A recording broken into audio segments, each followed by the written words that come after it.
Effectivement, Jean-Jacques, un test pour lequel on s'est tous personnellement impliqués, mené par une ONG qui s'appelle Génération Future et qui est proposé par le laboratoire Cerfi Toxique, qui permet d'avoir un spectre très large, de pouvoir détecter la présence ou non de 1800 polluants et 40 métaux et métaux lourds, tous suspectés d'être des perturbateurs endocriniens. Ça fait ressortir les molécules qui reviennent de façon régulière dans notre organisme. C'est-à-dire qu'on ne parle pas de toxicité aiguë, mais d'une possible exposition chronique avec des risques à long terme. Voilà.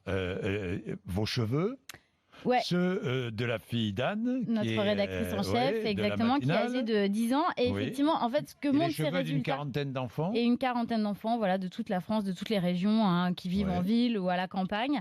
Et puis toute l'équipe de l'ONG Génération Future. Et ce que montrent ces résultats, c'est la très grande variété des polluants auxquels nous sommes exposés. On retrouve des phtalates utilisés dans l'industrie cosmétique, mais aussi en ce qui me concerne un herbicide interdit en Europe, le butraline. Qu'est-ce que vous avez fait, Marie, pour je ne sais pas.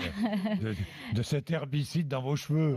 Alors c'est toute la question, c'est que comment ça se fait qu'on retrouve dans mes cheveux un herbicide normalement interdit en Europe, alors peut-être via l'importation de produits ailleurs qu'en Europe. On retrouve aussi un retardateur de flamme, dont l'ANSES, l'Agence de sécurité sanitaire, admet les risques potentiels pour la santé. Dans les cheveux de Brune, justement la fille de notre rédactrice en chef, on retrouve aussi un additif qui est utilisé dans l'alimentation animale, les toxikines, mais qui est aussi normalement interdit en Europe. Et puis, sur l'ensemble du test, finalement, les molécules chimiques qui reviennent le plus fréquemment, ce sont les intermédiaires de synthèse, qui sont des composés chimiques utilisés par l'industrie, qu'on n'est pas censé retrouver dans la grande consommation, qui sont utilisés pour synthétiser d'autres molécules et qu'on retrouve énormément. Et puis, des métaux lourds, du plomb, du mercure. Rappelons que l'OMS classe le plomb et le mercure parmi les 10 produits chimiques gravement préoccupants pour la santé. Ça peut servir à quoi, ces tests? Déjà, à titre individuel, ça permet de connaître les polluants les plus présents dans notre environnement, essayer de les éliminer, même si, évidemment...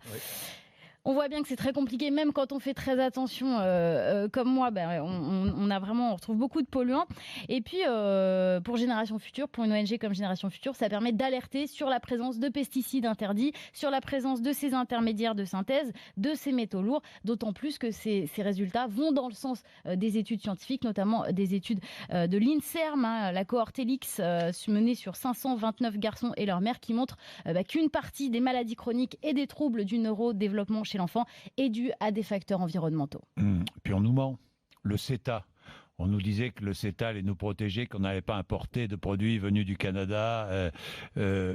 Malheureusement, on voit entrer en France toujours des insecticides et des pesticides interdits à travers ces produits canadiens que nous importons.